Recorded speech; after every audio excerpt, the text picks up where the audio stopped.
Sallallahu ala Muhammad sallallahu alaihi wasallam. Sallallahu ala Muhammad sallallahu alaihi wasallam. Assalamualaikum warahmatullahi wabarakatuh. Alhamdulillah wassalatu wassalamu ala rasulillah sayyidina wa maulana Muhammad ibni abdillah wa ala alihi wa sahbihi wa man da'a bida'watihi wastanna bisunnatihi ila yaumil qiyamah. Bapak-bapak, ibu-ibu, alim ulama, cerdik pandai, tokoh masyarakat, hadirin hadirat, yang tua, yang muda, insyaallah semuanya dimuliakan Allah Subhanahu wa taala. Apa kabar Bapak Ibu? Sehat? Badan sehat, kantung sehat, dah aman tuh dah. Kita lanjutkan hadis ke-23 dari Muawiyah bin Abi Sufyan. Muawiyah ini sahabat Nabi yang pernah jadi khalifah.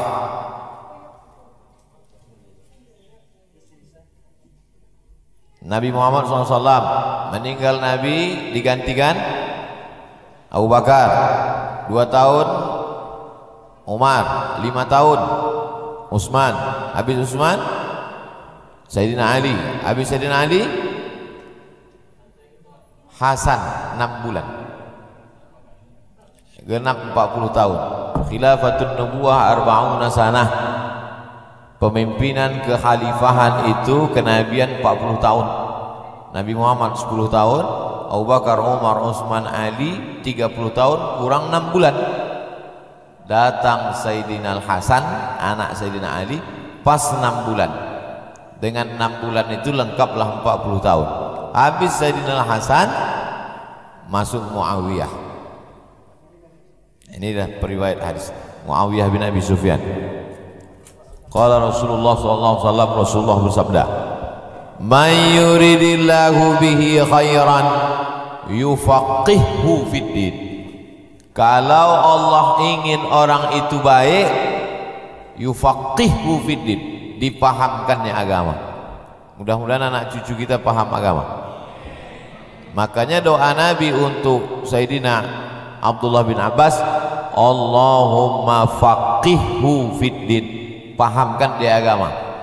Paham agama ini macam orang paham lalu lintas, tahu dia mana trotoar, mana jalan. Paham agama ini macam orang paham rambu-rambu, tahu dia, oh kalau ini P itu apa arti rambu-rambu P? Tak boleh parkir. Oh ini lampu merah. Kenapa kau lewat juga? Ini kan lampu udah merah. Kata polisi, belum merah kali Pak. Itu tahu tapi tak paham. Makanya di sini tak disebutnya. Kalau Allah itu Pak Ustadz, kenapa banyak orang tahu agama tapi melanggar? Bukan tahu. Dalam hadis ini bukan disebutnya tahu. Yufaqihu, paham. Sekarang banyak orang tahu agama tapi tak paham. Nilai akhlak, mata kuliah akhlak A, tapi tak berakhlak. Sama macam mana anak hafal doa masuk WC, Allahumma inni a'udzubika minal khubuthi wal khaba'is. Doa makan, Allahumma barik lana fima razaqtana wa qina adzabannar. Doa masuk masjid, Allahumma iftah li abwaaba rahmatik. Hafal doa tapi tak pernah berdoa, tak paham. Oleh sebab itu yang diinginkan ini paham. Mudah-mudahan kita ini bukan tahu agama tapi paham agama. Banyak sarjana agama tak paham agama. Sarjana dia agama, habis 2 sekian SKS tapi tak memahami agama. Nah, jadi yang disebut ini paham. Orang yang paham itu namanya faqih. Nama ilmunya biasa disebut fikih. Orangnya faqih. Maka di sebagian tempat disebut tuan faqih. Ada di kampung awak kan? Tuan faqih. Kalau satu orang faqih, kalau banyak fuqaha, ahli-ahli fikih. Falaula nafara min kulli firqatin minhum ta'ifatun liyatafaqahu fiddin. Jangan semuanya pergi perang, hendaklah beberapa orang itu liyatafaqahu, memahami agama. Jangan semuanya pergi perang berjihad, jangan semuanya pergi membawa tombak, bawa anak panah. Mesti ada 2-3 orang membawa pena dan kertas menulis. Jangan semuanya pergi berperang ke hutan. Hendaklah beberapa orang datang ke masjid belajar agama. Untuk apa? Liyatafaqahu fiddin, untuk memahami agama. Anak-anak muda ini insyaallah kalau ikut dia pengajian ini, pertama tahu dulu, sesudah tahu lama-lama paham. Saya tak maulah Pak Ustadz ikut-ikut ngaji ini nanti anak saya jadi teroris. Nah, itu berarti ayahnya tak paham. Masa pula khawatir anak ikut pengajian? Ada orang tua sekarang lebih khawatir anaknya ikut mengaji daripada anaknya dugem. Saya kalau anak saya di diskotik gak apa-apa Pak Ustadz, tapi kalau anak saya ikut pengajian khawatir saya Pak Ustadz. Dia tahu agama, setelah tahu belajar lama-lama paham. Apa beda tahu sama paham? Tahu sekedar tahu aja. Ada razia dekat Leton, tahu dia. Tapi kalau dia paham, dipakainya helm, dibawanya SIM, pakai kaca spion, itu paham namanya. Sekarang ini banyak orang sekedar tahu tapi tak paham, tapi masih lumayan lah daripada tak tahu sama sekali. Oleh sebab itu dia awalnya tahu, lama-lama paham. Ustaz Abdul Somad ini rupanya udah paham betul agama ini, masih lagi belajar memahami agama. Makanya kalau ada anak kecil, doakan dia macam Nabi mendoakan Abdullah bin Abbas, Allahumma faqihhu fiddin wa 'allimhu ta'wil. Saya kalau ada orang bawa anak kecil, Ustaz doakan anak saya ini Pak Ustaz, saya bacakan doa itu, Allahumma faqihhu fiddin, pahamkan dia agama, wa 'allimhu ta'wil. Karena mudah kita ngasih tahu orang yang paham agama, tahu dia mana halal haram. Kalau kata orang Melayu, tahu dia mana masak mantah. Kalau orang sudah tak paham agama, susah kita. Hantam kromo, bantai saja, riba sudi. Masak mentah, habis. Kenapa kau makan ini? Ini kan haram. Yang haram aja payah buya. Oleh sebab itu maka dipahamkan anak-anak kita ini. Dari TK yang memahamkan agama. Masuk SD yang memahamkan agama. Masuk SMP yang memahamkan agama. Masuk SMA memahamkan agama. Masuk kuliah yang memahamkan agama. Walaupun dia fakultas sains teknologi, walaupun dia fakultas pertanian paper-tapet, walaupun dia fakultas perikanan, tapi dia paham agama. Daripada dia sekolah agama tapi tankan agama. Lebih baik bajunya baju hakim, baju jaksa, baju polisi, baju tentara, tapi dia menolong agama, daripada dia pakai baju koko isinya hantu. Jelas kan? Muttafaqun alaih. Secara bahasa arti muttafaqun alaih disepakati. Secara istilah arti muttafaqun alaih, hadis ini ada dalam Sahih Bukhari, ada dalam Sahih Muslim. Kitab hadis Ahlus Sunnah wal Jamaah nomor 1 Sahih Bukhari, nomor 2 Sahih Muslim. Imam Bukhari itu dari Bukhara, Uzbekistan, bukan orang Arab. Muhammad bin Ismail bin Ibrahim bin Al-Mughirah bin Bardisbah. Bardisbah itu datuknya yang kelima, Majusi, mu'alaf, masuk Islam. Jadi kata ada alasan, kau kenapa tak hafal hadis? Aku bukan orang Arab. Imam Bukhari orang Arab. Begitulah hebatnya Islam ini. Islam ini datang, kitab-kitabnya ditulis bukan oleh orang Arab, bukan oleh keturunan Rasulullah SAW, tapi disebarkan, dibiarkan bermacam ragam ulama. Jadi tidak ada alasan anak kita khawatir, anak kita takut, kita ini bukan orang Arab, kita ini orang Indonesia, kita ini orang Melayu, kita ini orang Jawa, kita ini orang Sunda, kita ini orang Minang, kita ini orang Batak. Kullukum bin Adam, semua kamu dari Adam. Wa Adam min turab, Adam dari tanah. Siapa yang paling mulia di antara kita ini? Inna akramakum indallahi atqakum. Kalau pemimpin itu paham agama, maka dibawanya umat ini kepada agama. Kalau kepala rumah tangga itu paham agama, maka dibawanya untuk memahami agama. Kalau dosen itu paham agama, maka tak akan dibiarkannya azan bersaut-sautan, dia menjelaskan juga lagi di kelas. dibawanya lah anak-anak muda ini ke agama. Kalau Pak RT itu paham agama, 17 Agustus tidaklah lagi dibawanya keyboard tunggal sampai jam 1 malam, sampai tak sembahyang subuh, sampai imam pun tak sembahyang subuh. Parah itu. Nah, oleh sebab itu yufaqihu fid din. Kalau Allah ingin orang itu baik, paham agama. Kalau Allah ingin daerah itu baik, RT-nya paham agama. Kalau Allah ingin kampung itu baik, Pak Kadesnya paham agama. Kalau Allah ingin kota itu baik, Pak Walinya paham agama. Kalau Allah ingin, nah teruslah ke atas. Ini disebut-sebut tersinggung pula. Dah, kita lanjutkan ke 24. Sampai ke berapa nih Ustaz? Sampai masuk waktu syuruk, salat sunat isyraq 2 rakaat. Habis itu kita tanya jawab. Habis itu sarapan pagi bersama di rumah masing-masing.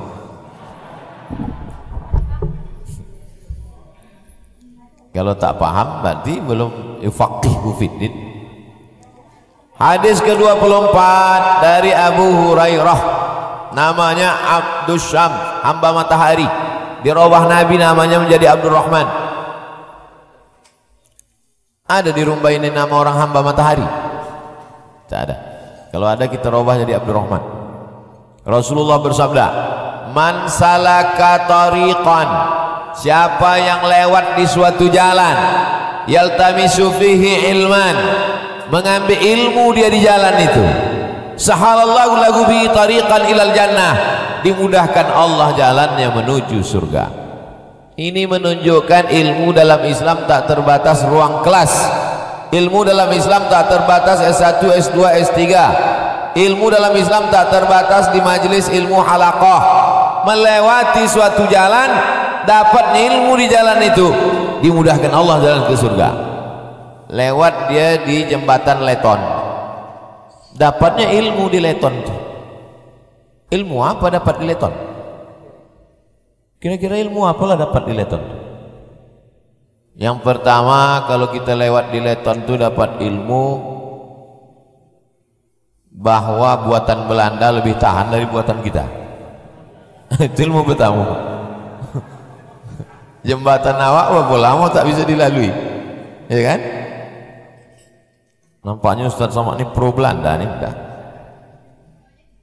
Kemudian dia lewat di jembatan, bahwa ada orang kaya di seberang sana, ada orang miskin di seberang sini. Si kaya tak kenal si miskin tak tahu si kaya. Maka mesti ada jembatan yang menghubungkan antara si kaya dan miskin. Ada orang kaya saking bingungnya tak tahu mau kemana, dibuangnya baju 3 lemari tak berpakai. Ada yang miskin saking malunya keluar rumah, asal dijahit celana ini kuyak balik, asal dijahit kuyak balik, rupanya lapuk. Tak tahu ke pintu rumah orang kaya mana mau diketuk. Maka mesti ada jembatan antara yang kaya dan miskin ini. Namanya jembatan Yayasan Tabung Wakaf Umat. Bukan Leton juga lagi. Belajar dari jembatan. Jadi kita ini kalau berjalan itu yang disebut orang awak alam takabang menjadi. Jadi berguru tidak sama orang. Bapak kenapa tak pernah ikut pengajian Ustaz Ulu Somad? Ambo guru ambo indak orang. Alam takabang menjadi guru. Somad itu kulik-kulik kitab saja. Sama orang belajar juga, tapi kita belajar kepada alam. Menengok pokok kayu, akarnya tunggal sampai ke ujung bumi, pucuknya naik ke atas, orang bernaung di bawah daunnya, buahnya manis dimakan orang, akarnya menahan tanah hingga tak longsor. Maka belajar dari pokok kayu. Man salaka tariqan, siapa yang melewati suatu jalan, yaltamisu fihi ilman, bisa dia mengambil ilmu di jalan itu, sahalallahu lahu bihi tariqan ilal jannah, dimudahkan Allah jalannya menuju surga. Maka semua yang datang subuh ini, yang dari Panam, yang dari Rumbai, yang dari Kulim, yang dari Simpang Bingo, Simpang Raya rumah makan juga. Dari Ujung Batu, dari Duri, dimudahkan Allah jalannya menuju surga. Sampailah saya ke Yogyakarta. Sampai Yogyakarta, dibawalah ke rumah Pangeran Diponegoro. Kaya rupanya Pangeran Diponegoro tuh, macam komplek. Sampailah di rumah Joglo, rumah Jawa. Pas di tiangnya itu di bawah, yang bawa saya Ustadz Salim Afilah. Salim Afilah yang ganteng tuh. Ditunjuknya lah tiang. Ustadz Somad tengok tiang nih. Ya, di bawah tuh. Coba Ustadz tengok ukiran apa di bawah nih. Coba Ustadz tengok baik-baik. Ukiran buah apa di bawah nih? Buah salak. Buah salak nih saya bilang. Iya salak. Kenapa buah salak di bawah tiang ini? Kenapa buah salak? Orang Jawa ini penuh filosofi Ustadz. Dan disitulah kombinasi antara Islam dan Jawa. Jadi dulu kiai-kiai Jawa itu berdakwahnya melalui ukiran. Dibuatnya buah salak di bawah. Kenapa salak? Man salaka thariqan. Ini salak. Man salaka thariqan, siapa yang salaka bahasa Arabnya jalan. Dicari buah yang mirip dengan bahasa Arab ini bunyinya, supaya cepat anak-anak itu menghafal. Maka setiap dia menengok tiang itu ke bawah, man salaka, salak. Oh, buah apa ini? Buah salak. Man salaka thariqan. Suruhnya saya nengok ke atas. Coba Ustaz tengok ke atas. Saya tengok, ada pula ukiran buah. Buah apa itu Pak? Coba Ustaz tengok baik-baik. Kira-kira buah apa itu? Ukiran kayu jati. Buah nanas, saya bilang. Itu betul. Itu diambil dari Qul a'udzu birabbin nas. Itu sanad saya bersambung ke Ustaz Salim Afillah. Jadi bagaimana dakwah itu tidak hanya ceramah, tapi dakwah itu jadi ukiran-ukiran, itu pun pemilihan buah itu pun ternyata dakwah. Gara-gara dakwah kiai-kiai yang santun dan lembut itulah maka Jawa itu bisa Islam. Jadi orang Jawa kan lembut. Pripun kabar Pak? Api. Bukan macam kita di sini. Itu makanya kadang kalau saya ceramah itu kejut-kejut orang tuh. Tapi orang tuh paham, ini dari Sumatera ini banyak gunung, angin kencang, kata dia. Itu maka suaranya kuat. Man salaka tariqan, siapa yang melewati suatu jalan, yaltamisu fihi ilman, mengambil ilmu dia di jalan itu, maka pandangannya bukan sekedar pandangan sekali lalu, tapi memandang dengan penuh pelajaran. Apa iktibar yang bisa kita ambil? Makanya selalu pesan khatib, fa'tabiru ya ulil absar, ambillah pelajaran. Fa'tabiru artinya ambillah pelajaran. Ya ulil orang, absar orang yang punya pandangan, bukan punya mata. Banyak orang punya mata tak bisa memandang. Tapi yang disuruh ini adalah ambillah pelajaran wahai orang punya pandangan. Itu hadisnya ada dalam Sahih Muslim. Hadis ke-25 dari Abu Hurairah juga. Iza mata ibnu Adam. Kalau dalam Sahih Muslim bukan begini bunyi hadisnya. Iza matal insan. Yang ada dalam Sahih Muslim, iza matal insan. Insan itu sama dengan ibnu Adam. Tapi ibnu Adam itu lafaz dalam Sahih Muslim insan. Jadi kalau mau meriwayatkan ini, iza matal insan. Kenapa orang di belakang ini tak berhenti-berhenti ceramah dari tadi? Idza mata ibnu Adam, kalau anak Adam mati, kita ini anak Adam atau tidak? Anak Adam kan? Enggak Pak Ustaz, ayah saya Sufyan. Maksudnya anak cucu cicit keturunan Adam, itu maksud. Idza mata ibnu Adam, kalau anak cucu cicit Adam ini mati, inqata'a amaluhu, putuslah amalnya, illa min salasin, kecuali 3. Apalah yang mengalir? Shadaqatun jariyah. Sedekah jariyah nih yang mewakafkan menara tadi. Itu gambar menaranya. Oh, berapa meter tingginya? 23. Kalau di Rokan Hulu itu 99, maka disebut menara 99. Waktu saya pertama naik ke atas, kata Pak Ucok Parlawangan Siregar, Ustadz naik nanti ke atas, nampak rumah Ustadz di Panam. Naiklah saya ke atas. Naik saya ke atas, tengok nampak pucuk-pucuk gotah. Saya bilang, kata Pak Ucok, nampak rumah di Panam. Menengoknya pakai mata hati. Besok dikerja ya. Shadaqatun jariyah, itu yang mewakafkan semen, yang mewakafkan batu, yang mewakafkan kerikil, yang mewakafkan kubah menara itu, setiap hari dikumandangkan azan 5 waktu, mengalirlah pahalanya ke makam dia sampai hari kiamat. Termasuklah yang memencetkan tombol tadi.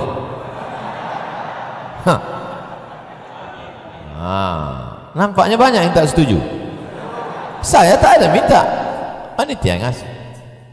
Kemarin di PLN Palembang saya juga mencet, pemencetan tombol katanya. Berdua sama GM, General Manager PLN. Sebelum tangan bapak itu sampai, terpecit saya duluan, berbunyi. Ini rasa-rasa berdosa saya. Nah itu saya, mohon maaf pak katanya. Ya tak apa-apa katanya. Tangan saya sampai duluan. Itu sebetulnya secara simbolis saja. Menara sebelah mana menaranya? Kanan. Udah siap? Belum lagi? Oh, agak-agak. Kita doakan menara ini cepat siap. Nah, yang ada semen, kasih, kirim. Di bawahnya tempat wudhu, bagus. Naik ke atas. Yang tua jangan naik, nanti sakit jantung. Shadaqatun jariyah. Yang kedua, kami ini tak kaya Pak Ustadz, duit tak ada untuk ngasih semen. Ilmun yuntafa'u bih, ilmu juga mengalir sampai mati. Kami ini bukan ustadz, bukan LCMA, bukan ustadz MDI, kami ini bukan alim ulama. Ibu mengajar anak sebelum tidur malam, bismika Allahumma ahya wa amut. Ibu ajar anak a'aba batata batasa sasa. Ibu ajarkan anak, mengalir pahalanya. Saya belajar alif di atas alif, di bawah alif depan u sama orang tua saya sampai hatam Quran. Jadi setiap saya ngisi pengajian di mana-mana mengalir pahalanya. Tidak mesti menjadi LCMA, doktor, PhD, profesor almarhum. 3. Waladun salihun yad'ulah, anak yang soleh. Kalau dapat tiga-tiganya alhamdulillah. Kaya, rajin sedekah, ilmu, anaknya soleh, dapat tiga-tiga. Saya tak kaya Pak Ustaz, berilmu pun tidak Pak Ustaz. Anak ada 3 Pak Ustaz. Cuman anak itu sekarang, yang pertama sakau. La ilaha illallah Muhammad Rasulullah.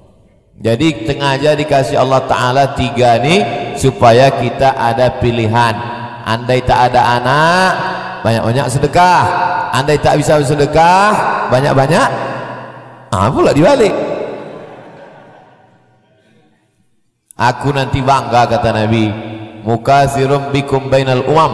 Aku nanti bangga di akhirat, umatku paling banyak. Tazawwajul walud al-wadud, nikahilah perempuan yang subur-subur, karena aku bangga. Akhirnya Indonesia bupati-bupati, gubernur-gubernur yang berhasil menjalankan program KB dapat penghargaan BKKBN karena dapat program mempersikit-sikit anak. Dapat penghargaan lah. Sekarang barulah tahu rupanya Cina penduduknya 1 miliar. Sekarang orang Rusia kalau mau dia punya anak, dikasih dia Jerman dibiayai sampai S3. Orang Rusia dikasih kemudahan-kemudahan. Saking apa?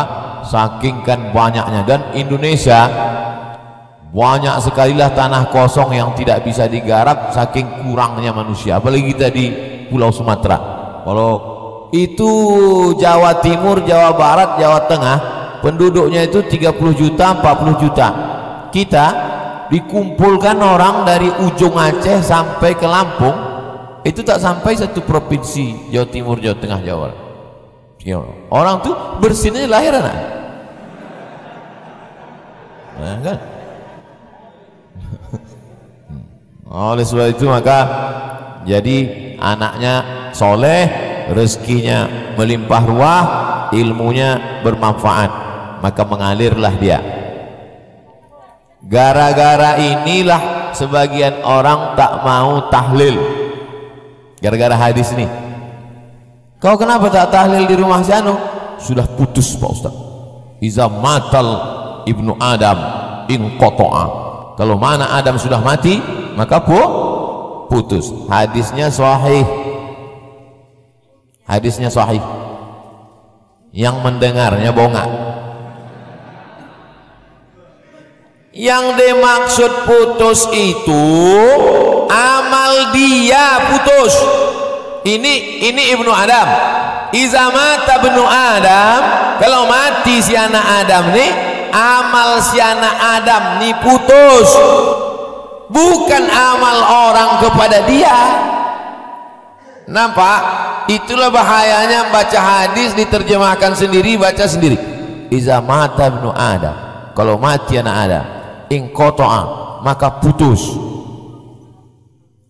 Amal orang mati itu putus. Putus maksudnya di situ dia tak bisa lagi sembahyang. Orang meninggal bisa sembahyang? Saya tanya sekali lagi. Orang meninggal bisa sembahyang? Saya tanya sekali lagi, yang ketiga kali. Orang meninggal bisa sembahyang? Tidak. Waktu Nabi SAW Isra Mi'raj, nampaknya Nabi Musa sembahyang di kuburnya. Sekarang saya tanya, orang meninggal bisa sembahyang?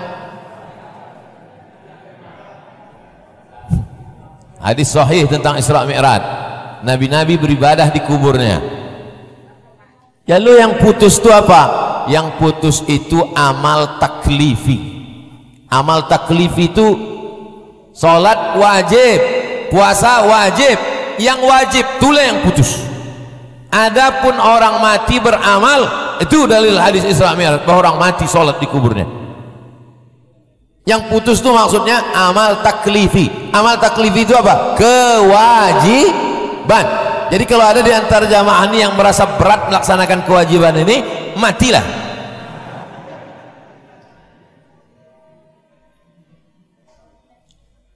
Iza matal insan, kalau si insan ini mati, maka putuslah amal taklifinya. Tak wajib lagi sembahyang, tak wajib lagi puasa, tak wajib lagi haji, tak wajib lagi. Itu maksudnya, bukan amalnya putus.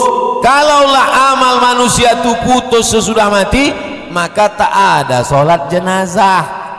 Sholat jenazah itu kan amal orang hidup untuk orang mati. Baca Fatihah tak sampai untuk orang mati. Takbir sholat jenazah berapa kali? 4 kali. Takbir yang pertama Allahu Akbar, apa dibaca? Sampai tak untuk orang mati? Kalau tak sampai tak usah baca Allahu Akbar. Fatihah tak sampai, sampai untuk orang mati. Nah, ini hadis ini dipahami baik-baik. Jadi kalau ada orang tak mau ikut baca doa untuk orang mati gara-gara hadis ini, tak mau baca Yasin, kata gara-gara kata dia udah putus, kau yang putus. Putus kabel tuh. Paham dia? Itulah makanya perlunya paham agama. Kalau orang paham agama, walaupun dia tak setuju, dia tidak akan memicu konflik perkelahian. Kenapa? Karena dia tahu ini pendapat bukan satu, tapi banyak pendapat para ulama. Hadis ke-26 dari Abu Umamah. Zukira li Rasulillah SAW rajulani. Ada 2 orang. Ahaduhuma abidun. Yang satu ini ahli ibadah. wal akharu alimun. Yang satu banyak ilmu. Manusia ini memang begitu, ada yang ilmunya banyak, seminar semana, seminar sini, ceramah sana, ceramah sini, sembahyang 2 rakaat.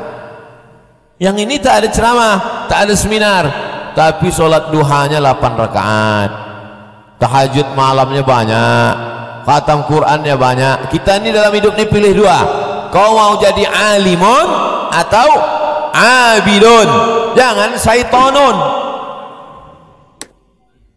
Yang satu alimun, yang satu abidun. Apa kata Nabi SAW? Fadlul alimi alal abidi ka fadli ala adnakum. Mana yang lebih utama, orang berilmu atau ahli ibadah?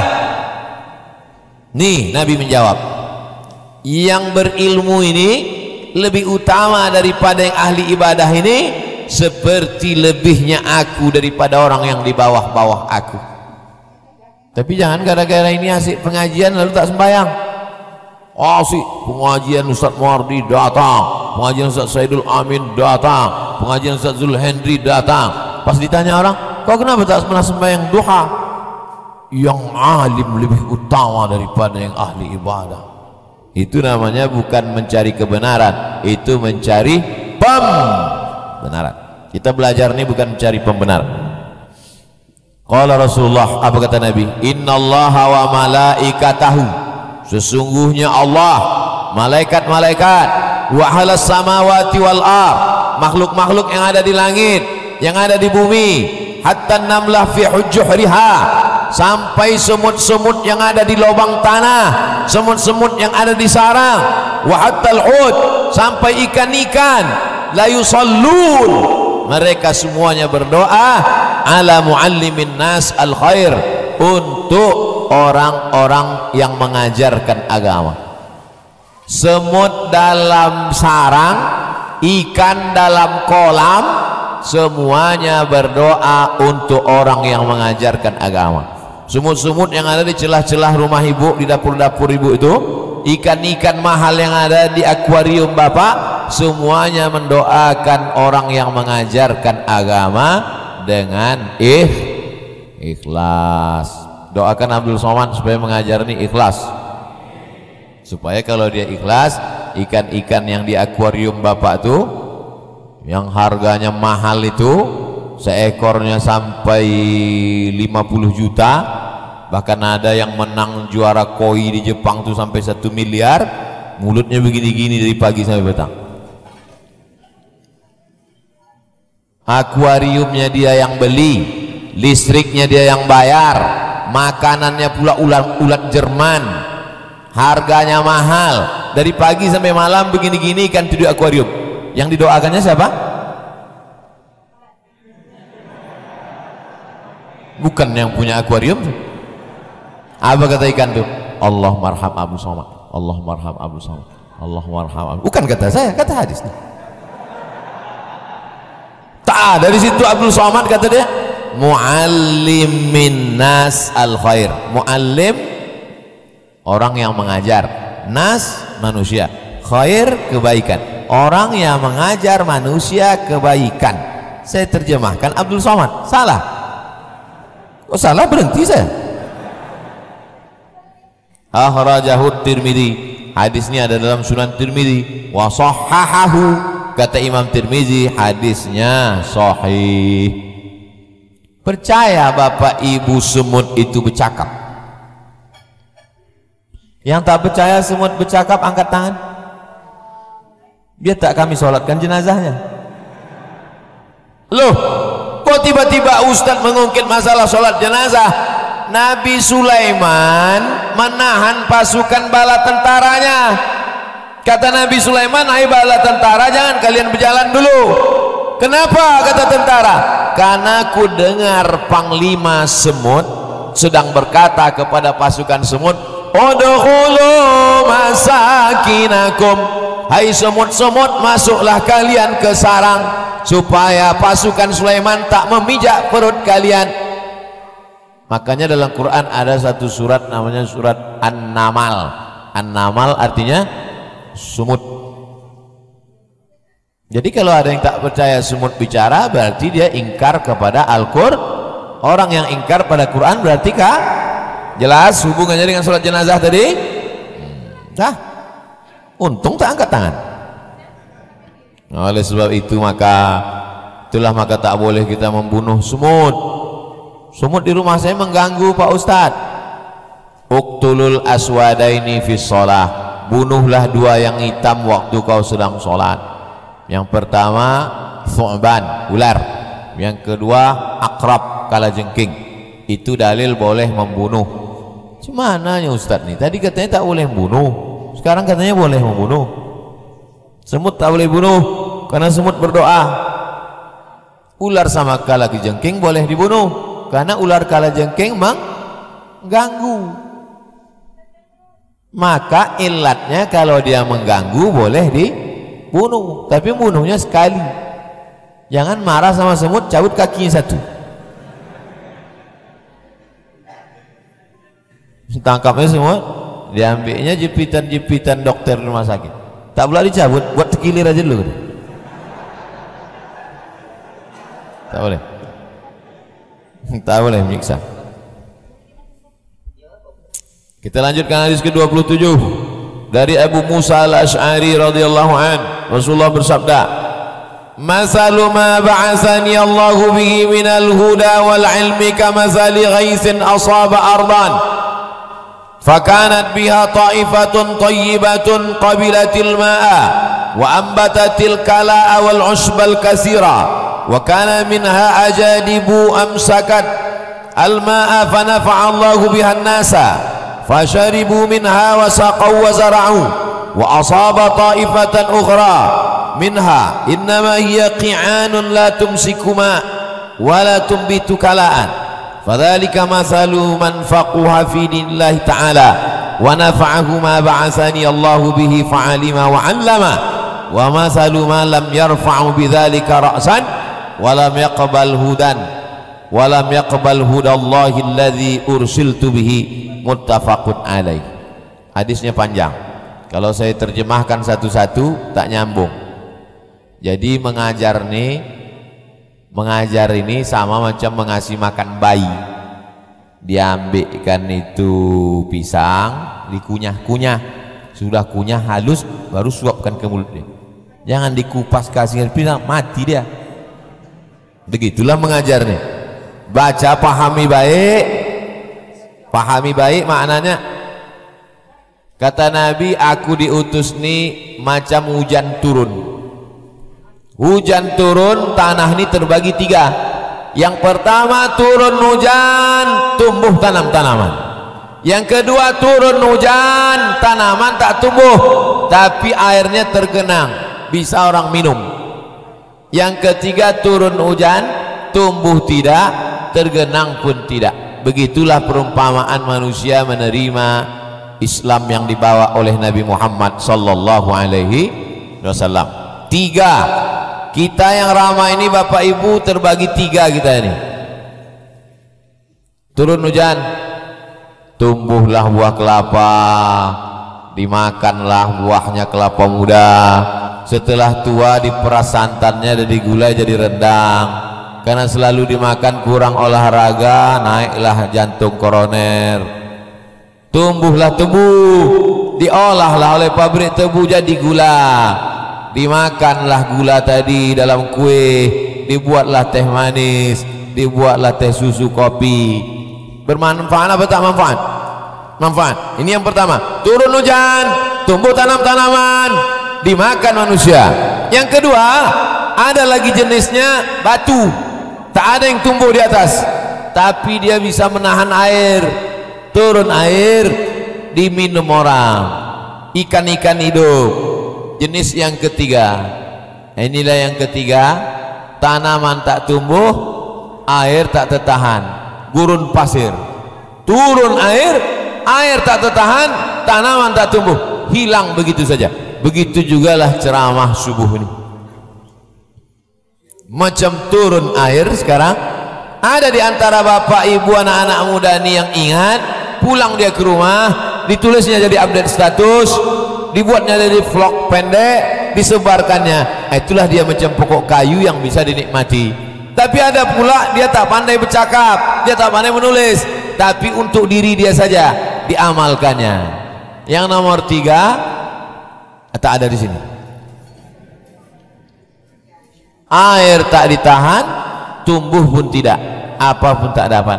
Begitulah perumpamaan datangnya Nabi Muhammad sallallahu alaihi wasallam. Dari 3 penjelasan tadi bisa dipahami? Saya dulu kalau mengajar 3 kali saya ulang. Tapi sejak ada YouTube nih tak saya ulang 3 kali, sekali aja.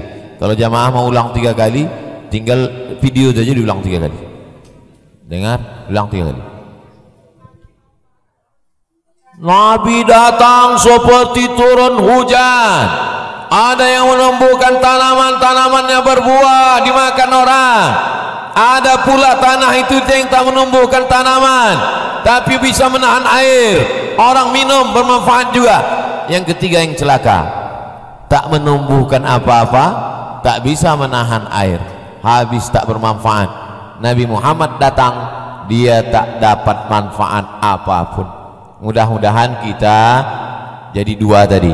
Kalau tak bisa menumbuhkan, paling tidak bisa menahan air, orang bisa minum dari telaga itu insyaallah. Amin ya rabbal alamin. Hadis ke-28 dari sahabat Nabi namanya Abdullah bin Mas'ud radhiyallahu anhu. Sami'tu Rasulullah SAW, aku mendengar Nabi bersabda, naddarallahu mura'an, Allah memberikan cahaya kepada orang, sami'a minna syai'an, dia mendengar hadis dari kami, faballaghahu, hadis itu disampaikannya, kama sami'ahu, sebagaimana dia dengar disampaikannya. Farubba muballaghin aw'a min sami'in, berapa banyak orang yang menerima lebih paham daripada yang mendengar. Berapa banyak orang yang menerima lebih paham dari yang mendengar. Saya menyampaikan hadis, ada adik-adik mahasiswa dari UIN, dari Unilak, dari UIR mendengar, habis itu pulang dia ke kosannya, disampaikannya hadis itu. Yang mendengar ini jangan angku, jangan sombong dulu, karena boleh jadi yang mendengar di kampus sana mubalagh, yang menerima lebih paham daripada yang mendengar. Intinya yang mendengar jangan sombong, jangan aku yang mendengar langsung, iya, tapi kau tak paham. Karena paham ini datangnya kan dari Allah Subhanahu wa taala. Ada yang dibukakan Allah pintu hati orang, sekali baca, 2 kali baca paham. Oleh sebab itu maka yang menghalangi kita dari ilmu ini diantaranya adalah sombong, angkuh. Tapi kalau orang direndahkan hatinya, tawadhu, dibukakan Allah Ta'ala pintu hatinya. Allah memberikan cahaya kepada orang yang mendengar hadis, lalu didengarnya baik-baik, disampaikannya, balighu anni walau ayah, sampaikanlah walaupun 1 ayat. 1 ayat yang bisa kau sampaikan, sampaikan. Tak bisa menyampaikan 1 ayat, setengah ayat. Tak bisa menyampaikan setengah ayat, 1/4 ayat. Tak bisa menyampaikan banyak, sikit. Ma la yudraku kulluh, la yudraku kulluh. Kalau tak bisa semua, jangan tinggalkan semua. Dalam hadis lain, rahimallahu mura'an, Allah memberikan rahmat. Dalam hadis lain, naddarallahu mura'an, Allah memberikan cahaya. Apa maksud memberikan cahaya itu Pak Ustaz? Arti memberikan cahaya, bisa dia membedakan antara yang hak dengan yang batil. Sekarang ini barulah bisa saya membedakan mana rumah kuning, mana rumah putih. Barulah nampak saya ada baleho 3 warna di situ, merah, kuning, hijau. Barulah nampak saya di luar tuh rupanya ada. Tadi nampak saya tadi penampakan saya tadi di luar jendela ini macam penuh jamaah tadi. Rupanya tak ada. Tadi nampak saya sampai itu macam orang berbaju putih, bertelekong-telekong banyak. Kenapa bisa tak nampak dengan jelas? Karena tak ada cahaya. Setelah terbit matahari barulah nampak. Rupanya tak nampak tadi itu bukan orang, motor. Man qara'a surat al-kahfi yaumal jum'ah, siapa yang baca surat al-kahfi hari Jumat, sore Jumat, malam Jumat, Allah Allahu min nur, diberikan Allah Ta'ala dia cahaya. Cahaya apa? Kenapa sikit-sikit cahaya? Marilah kita bersyukur kepada Allah karena sudah mengeluarkan kita dari kegelapan kepada cahaya. Yang dimaksud cahayanya apa? Cahaya iman. Supaya nanti jangan karena cahaya lalu kemudian diartikannya cahaya itu zahir. Kebetulan Ustadz ini hitam, katanya cahaya, tapi muka Ustadz itu tak bercahaya. Bukan itu maksudnya. Cahaya bisa membedakan antara yang hak dengan yang batil. Saya bisa membedakan mana orang, mana tiang karena mata atau karena cahaya. Karena cahaya.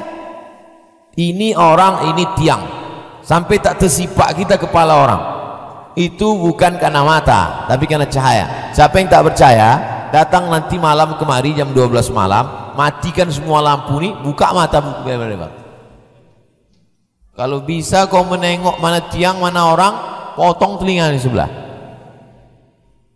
Kita bisa melihat bukan karena mata, tapi karena cahaya. Cahaya itulah yang diberikan Allah. Maksudnya bisa kita membedakan mana baik, mana buruk. Bisa dia membedakan mana beras Raskin, mana beras dia. Sekarang banyak pegawai tak tahu membedakan mana beras Raskin, mana beras dia. Dimakannya beras Raskin tuh, dicucinya pakai pemutih. Bisa dia membedakan mana duit dia, mana duit orang. Sekarang banyak orang tak bisa membedakan. Asal nampaknya duit dia. Itu orang tak dapat cahaya. Habis waktu. Oh, cepat waktu habis di masjid Baitul Mu'tamar. Masya Allah. Habis hadis yang ke-28. Nanti pertemuan berikutnya masjid mana kita buat? Pertemuan berikutnya Masjid Syuhada Damai Langgeng, kita kaji hadis nomor 29. Subuh ini kita kaji 23, 24, 25, 26, 27, 28, 6 hadis. Padahal dulu waktu di Akramun Nas, di Al-Falah, di An-Nur, satu subuh 1 hadis. Sekarang satu subuh 6 hadis. Hebat dulu apa sekarang? Hebat sekarang lah. Tak ada hebat. Yang hebat adalah yang mengamalkan. Yang hebat adalah yang istiqomah. 3. Berjamaah, istiqomah, husnul khatimah. Mudah-mudahan kita berjamaah, istiqomah, husnul khatimah. La ilaha illallah Muhammadun Rasulullah alaihi salatullah wa alihi wal ahibba